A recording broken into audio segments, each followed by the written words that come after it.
Hello everyone, welcome to our channel. बच्चे लोग, हम लोग पढ़ रहे हैं क्लास 12 बिजनेस स्टडीज और आखिरकार आज हम पहुंच चुके हैं अपने पार्ट ए के चैप्टर नंबर 8 कंट्रोलिंग पर। और अपनी केस स्टडी सीरीज के अंदर आज हम लोग डिस्कस करेंगे कंट्रोलिंग चैप्टर की केस स्टडीज। तो बच्चों, केस स्टडी सीरीज के अंदर भी आप लोगों ने फर्स्ट से लेकर 8 चैप्टर तक अब कर लिया होगा ऑलमोस्ट। ठीक है, बस आज की 8 चैप्टर की केस स्टडीज बची है, उसके बाद पार्ट ए कंप्लीट। अब आपको करना क्या है इसके बाद आपको रेंडमली कोई क्वेश्चन पेपर उठाना है या कोई सैम्पल पेपर आप उठा लीजिए, प्रीवियस ईयर पेपर उठा लीजिए और उसमें से आपको चैप्टर नंबर 1 से लेकर 8 तक की जितने भी केस स्टडी के क्वेश्चंस हैं उनको प्रैक्टिस करना है। ये इसीलिए करना है ताकि अब आपको ये समझ आए कि जब आपने पूरे 8 चैप्टर्स कंप्लीट कर लिए हैं तो क्या अब आप यहाँ पर क्वेश्चंस को आइडेंटिफाई कर पा रहे हो कि वो कौन से चैप्टर का है, कौन से कॉन्सेप्ट का है, कीवर्ड्स की नोट्स पे क्या अब आप वर्क कर पा रहे हैं या नहीं। तो हमें अपनी प्रोग्रेस को टाइम टू टाइम इवैल्यूएट करना होता है ताकि अगर उसके अंदर कोई भी प्रॉब्लम है तो हम उसको रेक्टिफाई कर सकें। और कंट्रोलिंग चैप्टर भी तो यही कहता है ना।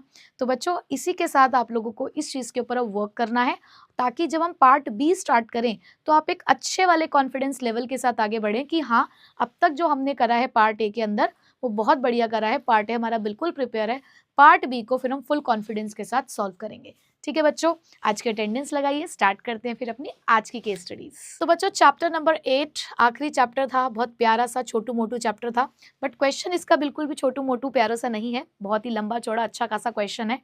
तो देखते हैं कि क्वेश्चन हमसे क्या पूछ रहा है, क्योंकि कंट्रोलिंग भी कई बार हमसे अनएक्सपेक्टेडली कह सकते हो कि एक 6 मार्क्स का क्वेश्चन कंट्रोलिंग से भी आ सकता है, आने को 4 मार्क्स का क्वेश्चन भी आता है। तो हमेशा क्वेश्चन की लेंथ से उसकी मार्किंग को आप जज ना करें कि भाई इतना बड़ा क्वेश्चन है तो 6 मार्क्स में ही आएगा, क्या पता ये क्वेश्चन भी 4 मार्क्स में आ जाए। ठीक है, चलिए तो पहले देख लेते हैं कि अब क्या हमें इस क्वेश्चन के अंदर फाइंड आउट करना है और उसी के अकॉर्डिंग अपने क्वेश्चन को रीड करेंगे। फिर identify the 2 functions of management referred in the above paragraph.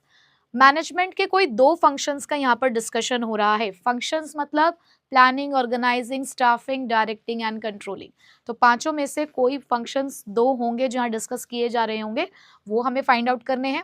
And then describe the relevant concept, identified functions by quoting the lines. तो लाइंस कोट करनी है, कॉन्सेप्ट आइडेंटिफाई करना है। चलिए ठीक है, देख लेते हैं। हाँ जी, सो Mr. Jayaprakash Gupta is the general manager of Bhagwati Udyog Private Limited. With a view to running his business in a careful manner, he divided all the activities in 7 departments. These departments were purchase, marketing, production, personnel, finance, accounting, and correspondence. Later on, he realized that accounting and correspondence department can be merged into the finance departments. So all the business activities were divided into the 5 departments. Mr. Gupta is now thinking on the lines as to which are the departments out of these 5 that will have a significant role in the success of the business. तो basically question में कुछ ऐसा हुआ है कि mister Jayaprakash Gupta एक general manager है भगवती उद्योग प्राइवेट लिमिटेड में, और यहाँ पर अपने बिजनेस को बहुत ही केयरफुल तरीके से चलाने के लिए उन्होंने अलग अलग एक्टिविटीज़ यहाँ पर अपने मतलब जितने भी काम है अपने बिजनेस के अंदर को डिवाइड किया है कुछ नंबर ऑफ एक्टिविटीज़ में। So he divided the activities into 7 departments. पहले 7 डिपार्टमेंट्स में डिवाइड किया, उसके बाद उनको बाद में जाकर लगा कि अकाउंटिंग और कॉरेस्पॉन्डेंस डिपार्टमेंट को मर्ज करके एक फाइनेंस डिपार्टमेंट बनाया जा सकता है। और उसके बाद उन्होंने अपने ऑर्गेनाइजेशन में एक्टिविटीज़ को 5 डिपार्टमेंट में डिवाइड करके छोड़ दिया। ठीक है, तो यहाँ आपको दिख रहा है बेसिकली कि काम को बांटा जा रहा है। और मैंने आपको ये कुछ वर्ड्स बताए थे कि कैसे आप लोगों को फंक्शंस को आइडेंटिफाई करना है कि जब कोई ऑब्जेक्टिव सेट हो रहा हो, फ्यूचर के बारे में बातचीत हो रही हो, तो वो प्लानिंग है। ऑर्गेनाइजिंग के अंदर आप लोग क्या करते हो कि यहाँ पर आपके पास कुछ काम होगा, काम को बांटोगे, अथॉरिटी रिस्पॉन्सिबिलिटी एस्टैब्लिश करोगे। स्टाफिंग के अंदर लोगों को रखने का काम करोगे, उनको सही जगह पर प्लेस करोगे, उनके कंपेंसेशन के बारे में सोचोगे। डायरेक्टिंग में आप कहीं ना कहीं अपने एम्प्लॉयज़ को गाइड कर रहे हो, इंस्ट्रक्ट कर रहे हो, मोटिवेट कर रहे हो, लीड कर रहे हो, उनके साथ बातचीत कर रहे हो। कंट्रोलिंग में जो वो कर चुके हैं उसका मेजरमेंट कर रहे हो, है ना, यानी कि कहीं ना कहीं चीज़ों को देख रहे हो कि क्या सोचा था और क्या हुआ, उस चीज़ के बारे में हम कंट्रोलिंग में सोचते हैं। तो मैंने आपको हिंट दिया 5 फंक्शन की। ये जो काम को बांटा जा रहा है ये कौन से फंक्शन में आप लोग करते हैं, बताइए कौन से फंक्शन में आप ये देखते हो कि एक्टिविटीज़ क्या हैं, फिर उनको बांटने का काम किया जाता है, अलग अलग डिपार्टमेंट्स बनाए जाते हैं। जी हाँ, मुझे पता है कि आप लोगों ने आंसर दे दिया है कि मैम यहाँ तो थोड़ा जो डिस्कशन हो रहा है वो ऑर्गेनाइजिंग फंक्शन का हो रहा है, ठीक है, ओके। आगे बढ़ते हैं। अब उन्होंने ये बोला है कि 5 डिपार्टमेंट में से वो ये जानने की कोशिश कर रहे हैं कि वो कौन से डिपार्टमेंट है जो किसी भी बिजनेस की सक्सेस के लिए इंपॉर्टेंट है, यानी कि इनके बिजनेस की सक्सेस के लिए सिग्निफिकेंट है। So after a complete analysis he concluded that marketing, production and finance were the department on which the success of the business dependent. अब यहाँ पर जब उन्होंने क्लोज एनालिसिस किया तो ये पता चला कि ये कुछ 3 डिपार्टमेंट ऐसे हैं जो हमारे बिजनेस की सक्सेस के लिए important है। So it means that even some shortcomings occurred in the departments of purchase and personnel, it would not affect the success of the business। तो उन्होंने कहा कि अगर कोई छोटी मोटी कमियां रह भी जाती हैं पर्सनल और परचेज डिपार्टमेंट में तो उससे हमारे बिजनेस के सक्सेस पे कोई फर्क नहीं पड़ने वाला है, ठीक है। Thereafter, Mr. Gupta determined the deviation tolerance limit of 3 main departments। और फिर इन्हीं 3 डिपार्टमेंट्स की टॉलरेंस लिमिट सेट की गई कि भाई कितने तक यहाँ पर डेविएशंस, कितने तक अगर कोई कमी है उसको हम यहाँ पर अलाउड कर सकते हैं। So it meant that if the deviation of these departments remains within this tolerance limit, then it will be looked after by the concerned manager। However, in case the deviation is beyond this limit, then the same will be brought to the notice of the general manager।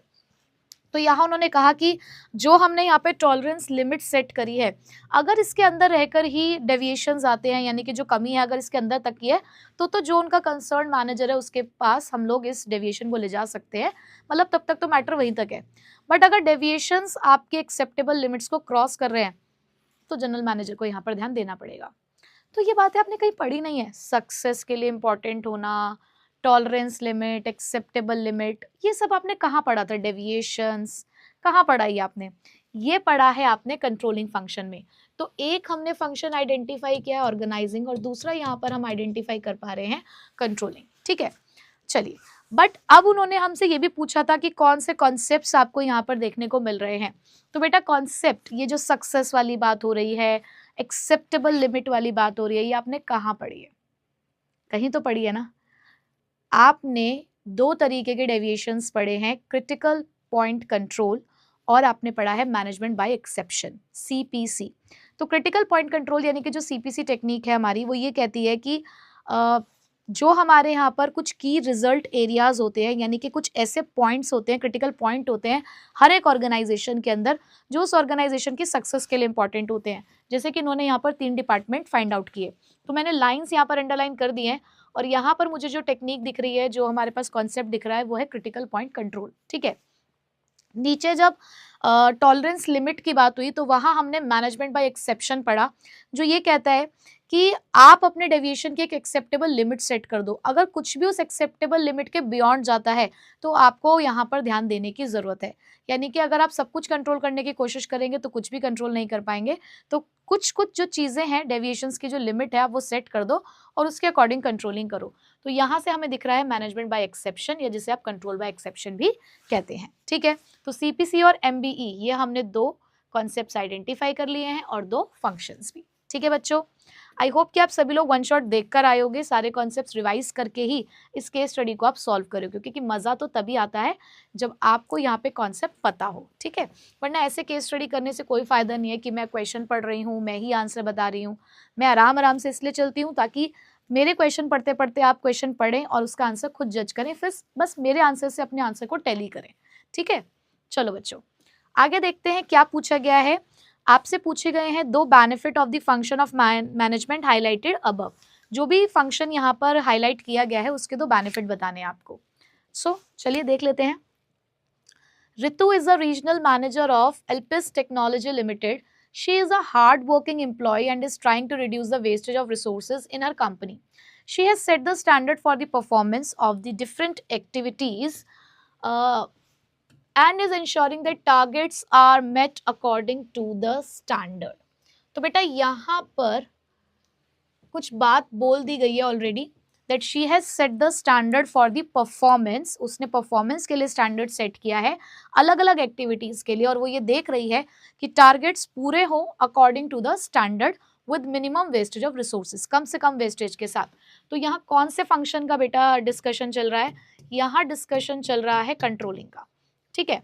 उसके बाद अब उसी की इसका मतलब हमें benefits यहाँ पर पहचाननी है।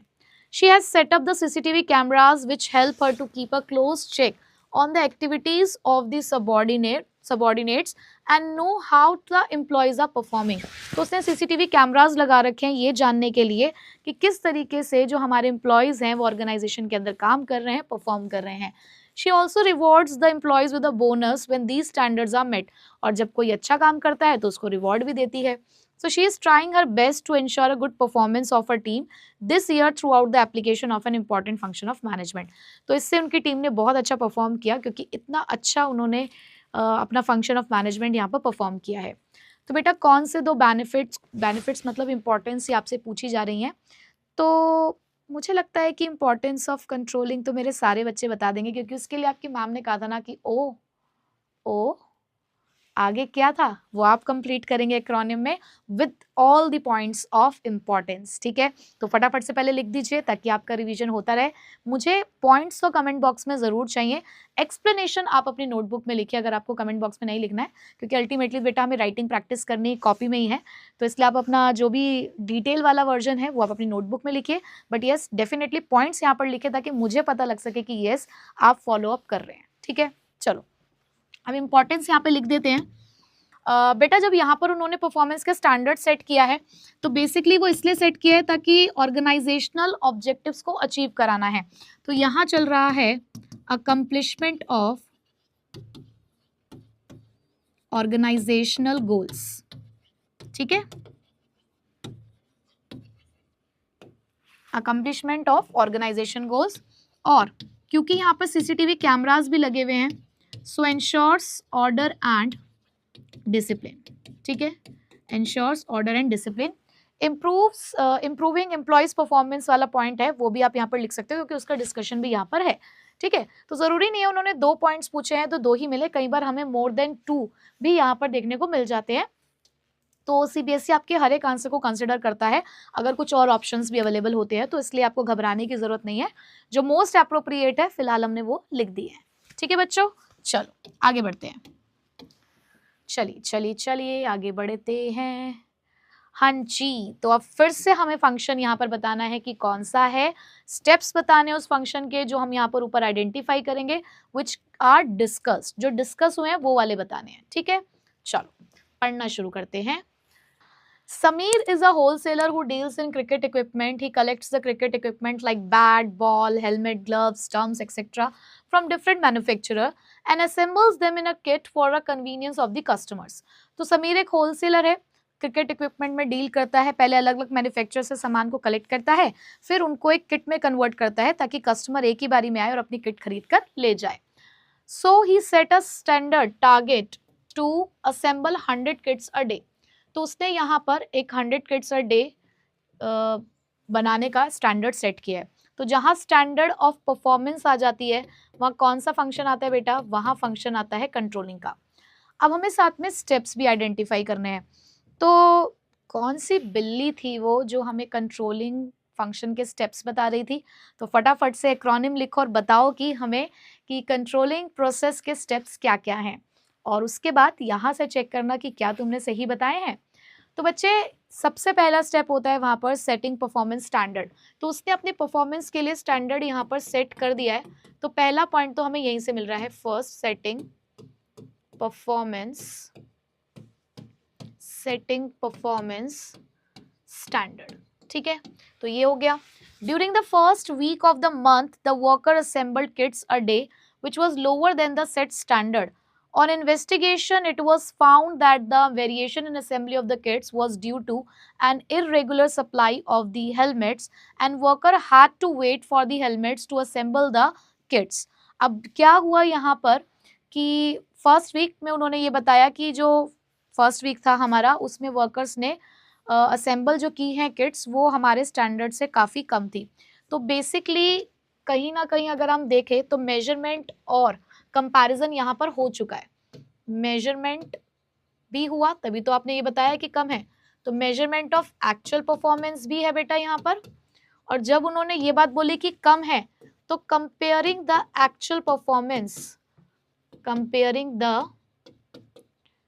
एक्चुअल परफॉर्मेंस विथ स्टैंडर्ड्स, तो ये बात भी यहाँ पर डिस्कस हो चुकी है। और उन्होंने ये बोला है कि जब हमने इन्वेस्टिगेट किया तो हमें ये पता चला कि जो डिफरेंस आ रहा है वो इसलिए आ रहा है क्योंकि इरेगुलर सप्लाई हो रही है हेलमेट्स की, जिसकी वजह से वर्कर को वेट करना पड़ता है। तो कहीं ना कहीं आप रीजन फाइंड आउट करने की कोशिश कर रहे हो, तो आप कर रहे हो एनालाइजिंग डेविएशन वाला पॉइंट, बट अब तक करेक्टिव एक्शन नहीं लिया गया है। उन्होंने ये नहीं बोला है कि करेक्टिव एक्शन उन्होंने कैसे लिया, क्या किया उसके बाद। तो लास्ट पॉइंट डिस्कस नहीं हुआ, 4 पॉइंट उन्होंने यहाँ पे डिस्कस किए हैं, उसका हमने यहाँ पर आइडेंटिफाई करके लिख दिया है। ठीक है बच्चों, आई होप कि आसानी से पहचान पा रहे होंगे। कंट्रोलिंग चैप्टर तो बहुत बहुत बहुत ईजी है ना। चलो नेक्स्ट क्वेश्चन की तरफ बढ़ते हैं बच्चों। नेक्स्ट क्वेश्चन क्या पूछा गया आपसे, suggest any 2 benefits the company will derive from a good control system. तो डायरेक्ट एक क्वेश्चन है आपके पास, आप कोई भी 2 पॉइंट्स लिख सकते हो। उन्होंने ऐसा बोला ही नहीं है कि ऊपर से आपको आइडेंटिफाई करके लिखना है। उन्होंने सिर्फ आपसे इतना बोला है कि कोई भी 2 इंपॉर्टेंस ऑफ कंट्रोलिंग के पॉइंट यानी कि गुड कंट्रोल सिस्टम के पॉइंट्स आपको यहाँ पर लिखने हैं। तो आप कोई भी 2 लिख सकते हैं। अभी हमने पीछे भी 2 लिखे थे, accomplishment of organisational goals, ensures order and discipline, judging the accuracy of standards, improves the employee performance. तो इस तरीके से आप अपने आप भी कोई भी 2 लिख दीजिएगा। आई होप कि एक्रोनिम तो आप सभी लोगों ने लिखी दी होगी। ठीक है, उसके बाद बेटा यहाँ उन्होंने सेकंड क्वेश्चन पूछा है, give the steps that the company should follow to remove the problem it is facing. हाँ, इसके लिए हमें क्वेश्चन को पढ़ना पड़ेगा क्योंकि उन्होंने पूछा है कि वो कौन से 2 स्टेप्स यहाँ पर हमें फॉलो करने पड़ेंगे जिससे जो भी यहाँ पर प्रॉब्लम हम फेस कर रहे हैं उसको हम ओवरकम कर पाए। ठीक, सो CTEC Limited is manufacturing mobile phones both for the domestic India market and for the export. It had enjoyed a substantial market share and also had a loyal customer following. But lately it has been experiencing the problems because its targets have not been met with regard to the sales and the customer satisfaction. Also, the mobile market in India has grown tremendously and new players have come up with a better technology and pricing. So this is causing problem for the company. तो अब यहाँ पर हमें पता चला कि problem क्या है। प्रॉब्लम ये है बच्चे कि हमें ये पता चला कि एक तो हमारे टारगेट जो है वो पूरे नहीं हो पा रहे हैं, ना तो सेल्स टारगेट पूरे हो पा रहे हैं, ना कस्टमर का सेटिस्फैक्शन आ पा रहा है। और हमने ये देखा कि मोबाइल मार्केट जो है इंडिया के अंदर वो बहुत ज़्यादा बढ़ चुकी है, जिसकी वजह से न्यू प्लेयर्स यानी कि कंपटीशन मार्केट में बढ़ चुका है क्योंकि वो लोग आ रहे हैं सामान लेकर यानी कि मोबाइल फ़ोन लेकर with better technology and pricing. और यही प्रॉब्लम है हमारी जिसका हमें सॉल्यूशन निकालना है। So it is planning to revamp its controlling system and take the other steps necessary to rectify the problem it is facing. तो वो अपने कंट्रोलिंग सिस्टम को चेंज करेंगे, देखेंगे कि वो क्या स्टेप्स लिए जा सकते हैं जिससे इस प्रॉब्लम का सॉल्यूशन निकाला जाए। तो बेटा प्रॉब्लम आपके सामने है, जब प्रॉब्लम आपके सामने है तो आपको उसका एनालाइज करना है, आपको देखना है कि किस हद तक का वो डेविएशन आपके सामने आ रहा है। तो जो स्टेप आप यहाँ पे फॉलो करेंगे वो है एनालाइजिंग द डेविएशन। आपने रीजन फाइंड आउट कर लिए हैं, अब उसको थोड़ा और डीपली आपको एनालाइज करना है कि किस हद तक ये प्रॉब्लम हमें अफेक्ट कर सकती है। और उसी के बाद जब आप इसको एनालाइज कर लेंगे तो आप यहाँ पर करेक्टिव एक्शन लेंगे। तो जो लास्ट स्टेप आता है आपका टेकिंग करेक्टिव एक्शन, वो यहाँ पर आपको फॉलो करना पड़ेगा क्योंकि प्रॉब्लम आ चुकी है आपके सामने। अब उसका सॉल्यूशन तो करेक्टिव एक्शन लेकर ही किया जाएगा। ठीक है, तो बच्चों क्वेश्चन को समझना है कि क्वेश्चन क्या पूछना चाह रहा है। एक पार्ट उन्होंने ऐसा पूछ लिया जिसका आप आंसर डायरेक्टली दे सकते हैं, बट एक पार्ट ऐसा है जिसको आपको ऊपर से ही फाइंड आउट करना है। ठीक, चलो आगे बढ़े। लिख रहे होंगे, आई होप कि आप डिटेल में भी सारी चीज़ों को लिखते जा रहे हैं। हम यहाँ पे पॉइंट्स तो आइडेंटिफाई करके लिख लेते हैं बेटा केस स्टडी में, बट हमें इसके अंदर का कंटेंट भी लिखना है। मैं आपको बार बार हर वीडियो में ये बात बोल रही हूँ, हर वीडियो में ये याद दिला रही हूँ कि जैसे मैंने कोई केस स्टडी आइडेंटिफाई करी, आपके साथ सॉल्व करी, तो हमने पॉइंट तो यहाँ आइडेंटिफाई करके लिख लिया है, बट इन राइटिंग उसकी डिटेल आपको अपनी नोटबुक में लिखनी है। यही चीज़ तो एग्जाम में आपके काम आएगी ना कि आपने किस तरीके से प्रैक्टिस करी है। ये हम इस तरीके से केस स्टडी तो हम पहले भी सॉल्व कर रहे थे। अब वाली केस स्टडी सॉल्व करने के पीछे एक मोटिव है कि आपको राइटिंग प्रैक्टिस करानी है। आपको नेक्स्ट क्वेश्चन पे तभी बढ़ना है जब आप अपने पहले क्वेश्चन को पूरा लिख चुके होंगे कि आपने केस स्टडी आइडेंटिफाई कर ली, उसके अंदर का सारा कंटेंट लिख लिया। चाहे 3 बार स्टेप्स आ रहे हैं, आप 3 बार स्टेप्स की डिटेल लिखो, 3 बार लिखो। आप सेपरेटली इतनी प्रैक्टिस नहीं करते होगे राइटिंग की, कोई बात नहीं। आधे घंटे की वीडियो होती है, आपको 1 घंटा 1.5 घंटा लगता है, लेकिन वो 1 से 1.5 घंटा आपके एग्जाम टाइम में आपको बहुत मदद करेगा।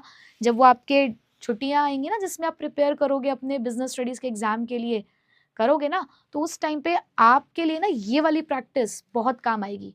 वहां फिर आपको बहुत ज्यादा मेहनत करने की जरूरत नहीं पड़ेगी, ना ही पैनिक होने की जरूरत पड़ेगी, कोई टेंशन नहीं होगी। क्यों? क्योंकि यहाँ से ही आप कॉन्फिडेंस लेकर जाएंगे।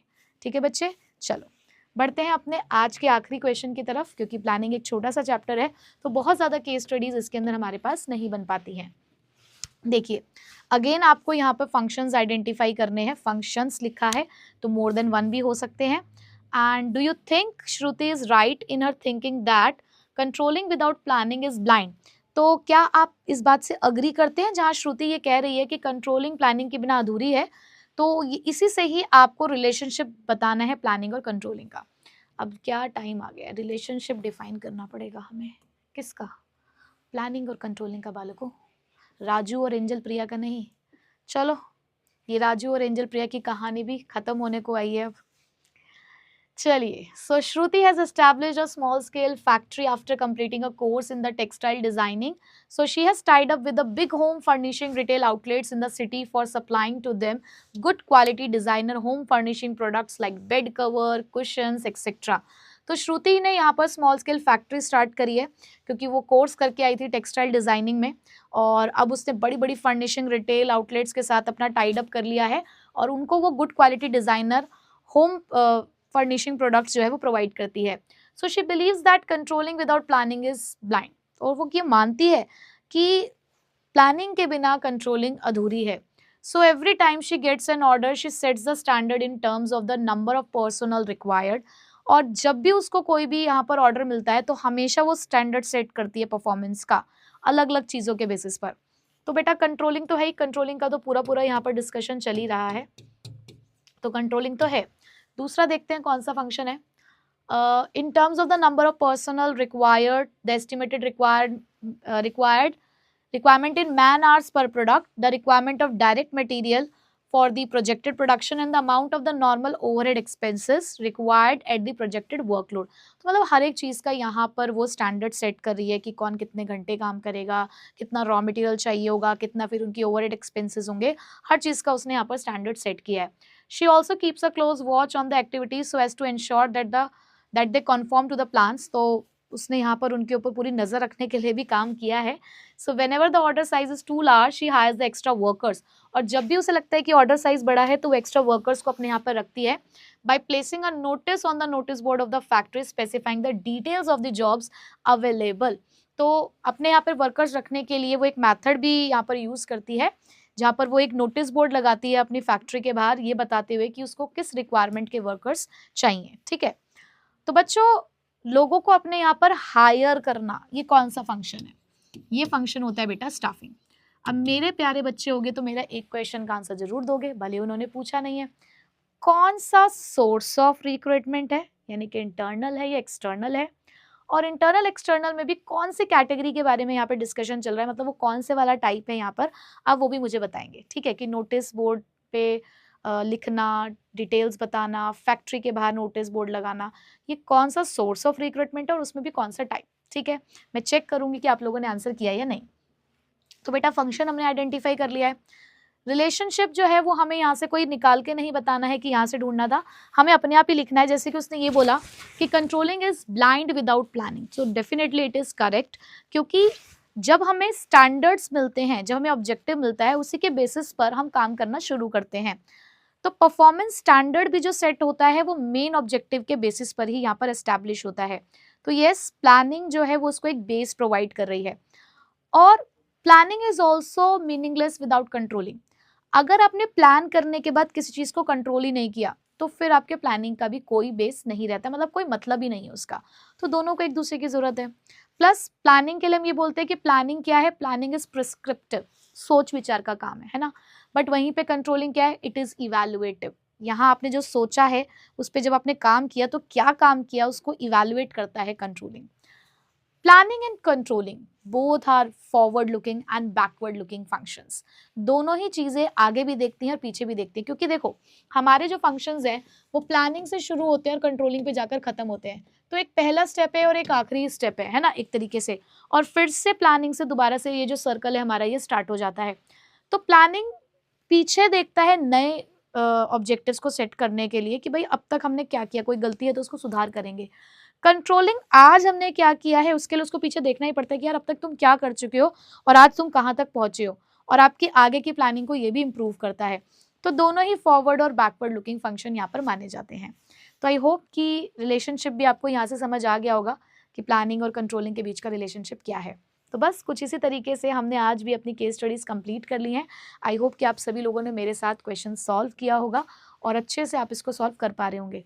बट आपका काम ज़्यादा है, मैंने जो चीज़ें बोलकर बताई हैं आपको लिखनी भी है, ठीक है। और अपने आप को चेक करना है कि यस अब आप लिख पा रहे हैं नहीं, और अगर लगता है कि नहीं लिख पा रहे हैं तो उस चीज़ को एक बार दोबारा से उठाइए, रिवाइज करिए, लर्न कीजिए और उसको फिर कंप्लीट कीजिए।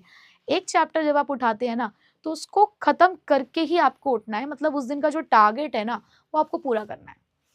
तो बच्चों आज हम लोगों ने पार्ट ए कंप्लीट कर लिया है बहुत ही बेहतरीन तरीके से। आई होप कि ये केस स्टडी सीरीज आपके बहुत काम आ रही होगी। क्वांटिटी पे नहीं क्वालिटी पे वर्क करना है। ये नहीं देखना कि कितने नंबर ऑफ क्वेश्चंस हम लोग एक क्लास में सॉल्व करने हैं, ये देखना है कि चाहे हमने आज 5 क्वेश्चन सॉल्व किए, 6 क्वेश्चन सॉल्व किए, उन 5 से 6 क्वेश्चन से हमने सीखा क्या, हम कैसे केस स्टडीज को सॉल्व करना सीख पा रहे हैं। कराने को 25-30 क्वेश्चन एक साथ करा दूं, लेकिन उस लगातार में अगर आप कुछ सीख ही नहीं पाए उन लगातार करते हुए क्वेश्चंस में, तो उसका कोई फायदा नहीं है। तो आराम आराम से कर रहे हैं, क्वालिटी देख रहे हैं, क्वांटिटी नहीं देख रहे हैं, और अपने जो प्रोग्रेस है उसको टाइम टू टाइम इवैल्यूएट कर रहे हैं। प्रॉब्लम आ रही है सॉल्व कर रहे हैं, ठीक है। तो बच्चों मुझे बताइएगा कि अब तक आप लोगों ने क्या क्या प्रिपेयर कर लिया है, कैसी तैयारी चल रही है, और कोई प्रॉब्लम आ रही है तो प्लीज़ प्लीज़ प्लीज़ अपनी काजल मैम को बेझिझक होकर बताइए, ताकि मैं आपकी उस प्रॉब्लम का सोल्यूशन निकाल सकूँ, ठीक है। सो मिलूंगी मैं अब आपसे नेक्स्ट वीडियो में बहुत ही बढ़िया चीज़ लेकर। So till then take care, bye bye.